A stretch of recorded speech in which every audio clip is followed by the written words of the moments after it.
Tag, you're it.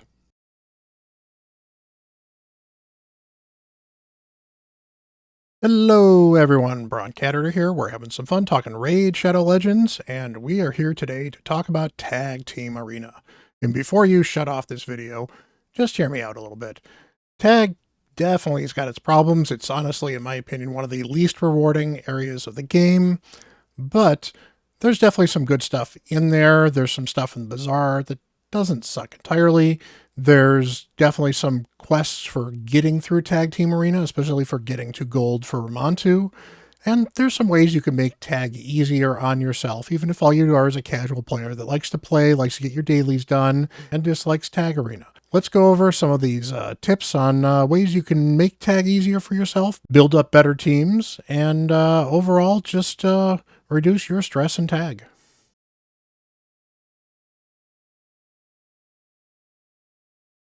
All right, so here we are in Tag Arena, aka 3v3, and you'll notice that I am at the absolute bottom of Gold 2, ready to drop down to Gold 1. And that is because this week I decided to not bother putting a defense in. In the beginning of the week, one of my biggest recommendations for when you start is to take your teams, and we'll go in here, and simply put somebody here in the first bit. If you want to be cheeky with one of these, you could certainly put somebody cheeky in there, like an Armand's that sometimes can sneak a couple of them out there. You could do the Paragon to troll people, but honestly, don't be a jerk. Be one of these people that throws these out there. These are mostly easy wins. If for some reason somebody can't win against these champions, then they haven't really put a full team out there in the first place or weren't paying attention. So these are teams that are not going to win, and they'll keep me low because people will hit them, they'll be done, they'll run quickly, and you're saving other people time as well. The good news is, because you're saving other people time, you're going to get hit, and you're going to lose a lot, and a lot, and a lot, and a lot. Lets me stay down low here, and the good news about this stuff here, so I go into tag, and I decide to do my refresh list, and look at this. I've got a ton of teams here I can go fight. I can just log in here, take this team. We'll just take this team here. I can run this on auto, and boom, I'm done with the tag team run in, less than a minute. Nice, easy, really appreciated, and definitely can thank whoever is leaving these ugly teams in there in the first place. Why would I pull these teams out? Well, again, early in the week, it's really easy. You only advance at the end of the week. So why run a full defense from beginning to end of the week that's going to make it so it's going to be harder for you to get yourself leveled up, to run your tag team? You're going to have to pay attention. You're going to have to actually manually fight some of these things depending on where you are. It's a bunch of extra frustration you don't really need. So if all you're trying to do is just farm some of these gold bars there for the Bazaar, if you're in gold already, or you're simply just trying to make your dailies a lot easier to use, pull your defense out. That's the first easy solution.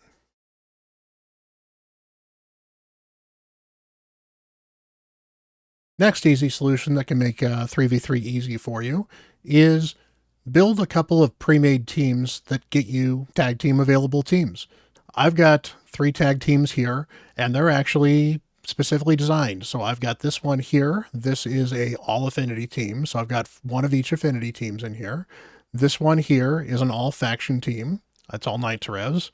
And again, your teams don't have to be this good, particularly if you're dealing with, here I am fighting rares right over here. I don't need an amazing team. I need a team that'll work well enough to be able to win a couple battles. And finally, here's my all void team. Again, you don't need a team that powerful, but here you go. Started on auto. It'll run pretty quickly, just like the last one did.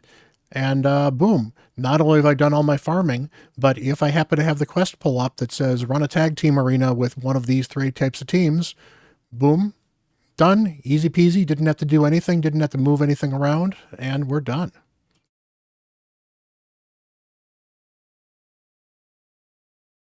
But going back into the team settings for here, one of the other things you can certainly do to make this easy is you can, not only label some of your teams different things here, but you can actually try to build a couple of teams that will work for when you're not going for some of those specials. Like, for example, I've got my Knights Rev faction team right here. If I'm trying hard, I'll use this team as one of the teams I tend to prefer with Narcissus. There's a couple of other options. I could certainly go with this white cleansing one up here, but that's my Siffy being used somewhere else. I've got the double nuke I tend to use all the time because it works fairly well. It's fairly tanky. I've got Duchess to revive people.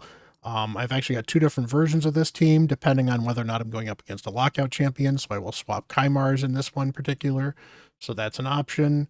I've got, anti-speed, nutshot stuff, the Yumi Void here, but doesn't have to be a Void team, so I can go and pull this team out instead. And, there's a Necrit team. This happens to be all Void, but I don't need to use that one here. Hey, look, I've got a faction team that's for all undead, so I can certainly play around with that a little bit. This Void 3v3 team, honestly, I don't really use this one anymore because Ramontu's got some issues with sheep. But, hey, if I want to go with this Nutshot team that tends to be a little bit better overall than the Yumiko team because it doesn't rely on speed 100% of the time, I've got this team up here as well. But I've got multiple teams that not only play well in regular arena, but I've got teams designed to where I can piecemeal most of these teams in 3v3, and I can just grab them and go. So if I have to actually go in and pick a team, I can usually pick out a couple of different teams, and I can intentionally make a couple of teams that will actually work in 3v3. Now, I realize that this is something that's going to be harder to do when you're an earlier game account. So for an earlier game account, you're probably going to make very specific 3v3 teams and not going to change them that much, particularly if all you're doing is farming bronze or maybe even low silver, and that's fine. And if you can't rearrange the teams too much, that's fine. It helps to make some of these presets because they're easy to grab. But if you don't want to do presets, there's no reason you can't just make these on the fly and go from there. So a couple different ways you can certainly run them, make it easier, but it does help to have all of these pre-programmed, ready to go. Hit these pretty quickly, run these, and these teams take, just a few minutes. Obviously, if it's a lower class team or your champions aren't hitting quite as hard, it may take you just a little bit longer. I'm also running on a fast computer here. But easy way to build a couple teams, have them ready to go, and it saves you a lot of time trying to construct teams on the fly if you construct them ahead of time and use a couple of preset teams. And not every champion has to be meta in some of these teams either.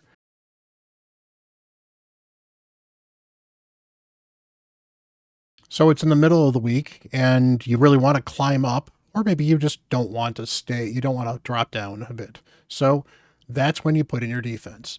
If you want to climb up, I recommend putting in a defense maybe Wednesday night or Thursday morning, depending on where you are in the world. Doing that means that you're going to be dropped down a little bit, especially even afterwards. People that have your old team on their page are going to be able to still beat your old team. So you're probably going to get a few extra losses just for having an easy team to beat.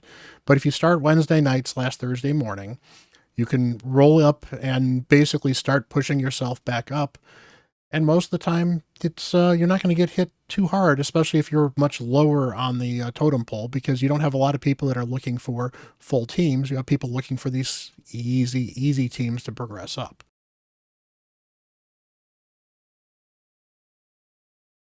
And what kind of defenses should you be setting?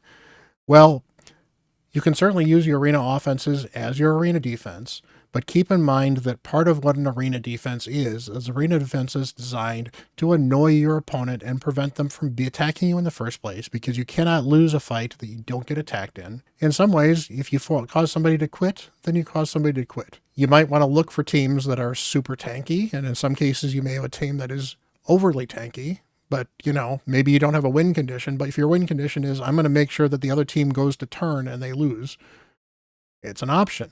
Not to say a great option. I don't like that thing, but it's an option. Otherwise, champions like Harima are certainly great on defense. You can certainly do some fun stuff with a Hefrak team. Tormund can be kind of fun on defense.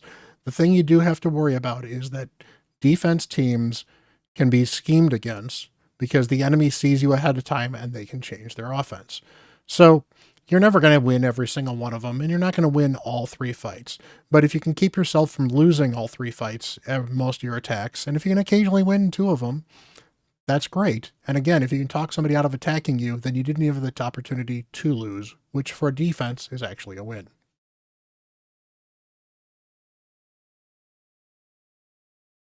So you're looking for which teams you should attack, and this is going to be math heavy, but here's what you need to know. If you are trying to climb up and trying to gain points in a live arena, or in tag arena, I guess in this case, you want to attack the lowest value first of these easy teams, and then eventually hit the higher numbers as you go. Why you want to do that? Well, if I only gain 9 points on these 3 attacks here, so I gain 27 versus the 30 I gain here, that may give me the difference between this being still worth 10 points, or this one here, for example. This is worth 10 points now. The next time I run a team, it may be worth 9 points. If I run this one first, this 9-pointer may suddenly be worth 8 points. So if I gain less total points to start with, I go up slower overall, or I go up faster overall, I should say, because I'm not losing out on extra points on some of these teams I'm attacking. Now, that changes a little bit once you get to fighting real teams. Once you start fighting real teams, what you want to look at is you want to look at this number here, and you want to try to attack teams that are at least a 10, if not higher. When there's a chance that you can lose, you want to make sure that you're hitting the teams that have the higher numbers. Why? Because the net swing for each battle is 20 points. So if I go into all 3 of these fights and I lose, if I lose all 3 of these, I only lose 7 times 3, so 21 points. If I win 2 of them and lose 1 of them, I gain 26 points, lose 7, so it's a net plus 19. On the other hand, if we go back to this 9 one right here, say this is a real team. If I go in against these 9 teams, I lose 1 of them, I lose 11 points, I gain 2 9 points, that's 18. I only actually gain 7 net points. So there's a huge difference in how many points you're going to gain if you're fighting some of these teams that are more difficult. And the reason I say 10 is probably your break-even point is because 10 means that your kind of risk reward is just kind of average. You want to aim for the 11s or the 12s or even the 13s if you can. On the other hand, when you're just kind of climbing up in the first place, if you don't want to be hitting yourself too hard, any of these that are 7s, you skip those until the very, very last. So if you have a gimme that's a 7, you want to clear the page first if you're trying to climb, and then hit those 7s. On the other hand, if you're not trying to climb, so maybe I'm trying to stay as low as possible because I'm farming them for example, CVC. Well, I'm going to start at the highest numbers first and hit those numbers to try to push down these other ones so I earn less. And hey, oh look, there's a 7. I'm going to run that 7 right away because it's 21 free points, but that'll push everything else down just a little bit. Makes it easier to honestly not advance as much as it kind of seems weird. So knowing where your points are and which teams you're going to attack definitely helps.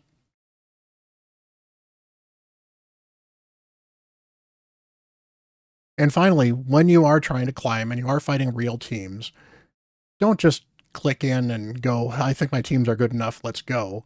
Take a look at the teams you're dealing with right now. So here we've got a Georgia team. This team has got some speed on it. They can strip some buffs. This may not be the best team for it, but we'll certainly have to see. On the other hand, I've got a double hegemon team here that could actually disable or possibly even kill the Georgette ahead of time. It might lock out the Arbiter. It might lock out Ramontu. I've got 2 different chances to do it or kill somebody, on top of the fact that I've got a high resistance Ancora on this team, and Narcissus is pretty tanky. So this team might be a little bit better matched up against this. Here I've got my ultra speed team with a lockout at the Yumiko. That may be better against an Armand's team to lock out the Armands before he gets a turn. That I can kill him with Georgette, or I can kill somebody else and just let Armand sit there while I wipe out everybody else. This team here has got a debuff removal. So, for example, this team here, I've got a I've got a chance to get block damage up there with the Helicath. So I may be actually looking at taking Kymar here and stripping all the buffs. So that could be a useful way to attack that team as well. Harima is also very good against champions that are the Demon Spawn faction. And so I'm not at as much of a disadvantage here as I am in other cases. Plus, if Cupidus is built to be counterattacking and ignore some defense, well, Harima can actually help with that as well. So there's a couple different options and reasons that this team might be better. So I look at these teams, I say this is where I think is the best bet for me to go. and I sort them out and I go. And it was much better than just firing them off. If I don't think I can do these on auto, I'm also going to do them manually if I'm climbing up. And it's, again, definitely different than if I'm trying to just farm these things quickly. This is when I'm trying to advance. I'm going to start paying attention to these things, start paying attention to who I'm attacking, and I'm going to start trying to build teams to counter the enemy team.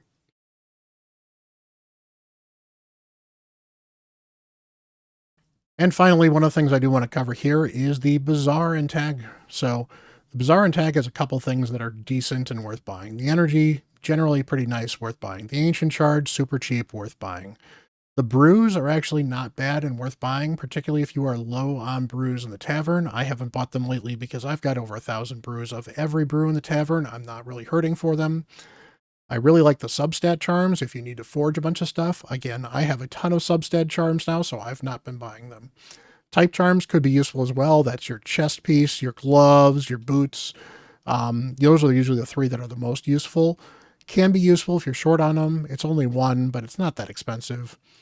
If you're worried about accessories, if you're in silver and not in gold, this accessory isn't bad. You don't need to keep the 4-star one, but the 5 and the 6-star accessories here are cleansing and refresh. And refresh accessories are amazing because it's basically a 5% chance to not put a skill on cooldown when you use it. That's amazing. It can make a huge difference in Arena. It can make a huge difference in other places as well. It obviously sucks against Amius, but otherwise it's a great skill, and you usually want these all the time.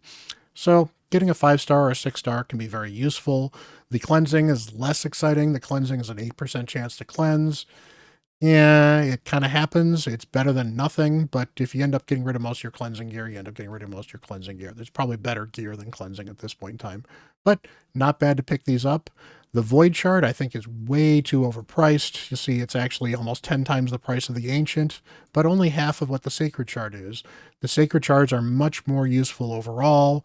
These were not only expensive, but it's at a 2-week cooldown, so you just can't pick up a lot of these things. Honestly, I think this should be closer to 10k, if not like 7k, and have a 1-week cooldown, and then they'd be fine.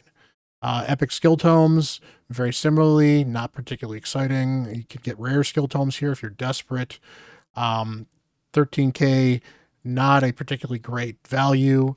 If you're in silver, you probably are not worried about getting epic skill tomes quite as much because you're probably looking for legendary champions and you're probably already farming Ultra Nightmare Clan Boss. Once you're farming Ultra Nightmare Clan Boss, the skill tomes are generally pretty easy to deal with, so you're not too worried about it. Rank 4 chicken, not that great.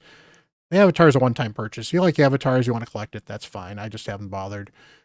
Here in gold, these accessories are absolutely great. In fact, I'm going to pick one up right now. It was only a 5-star, so that's probably a sell for me. But overall, pretty nice. I like these rank and rarity charms, but again, I've got a ton of them now, so I'm not buying them anymore. But they're very good to buy early on. And a legendary skill tome and the sacred shard, always worth picking up.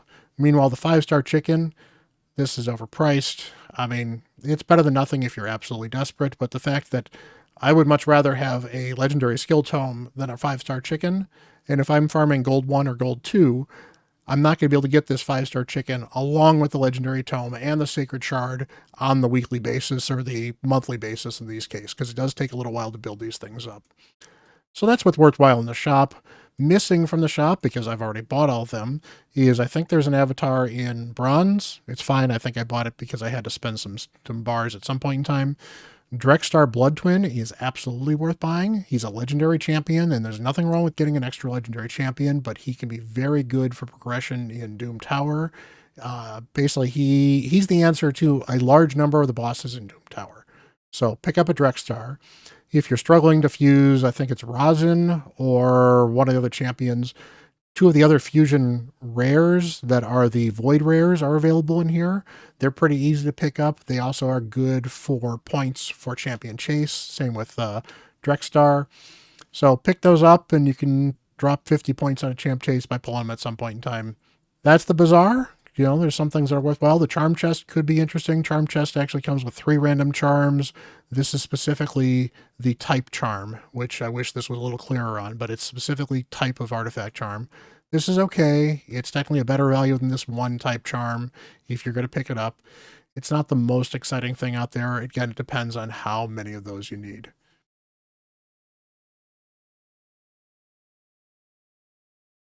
So there's my quick little 3v3 tag team guide. Hopefully this gives you a little bit of insight on how you can climb and tag a little bit better without, specific champ building things, how you can farm more efficiently, how you can speed up your time in the game, and hopefully if you need to progress, some of these tips will help you progress in Tag Team Arena a little bit faster. Appreciate you guys all. Thank you guys for all the love. Thanks all my members for being members and supporting me. Thanks for supporting me on Twitch.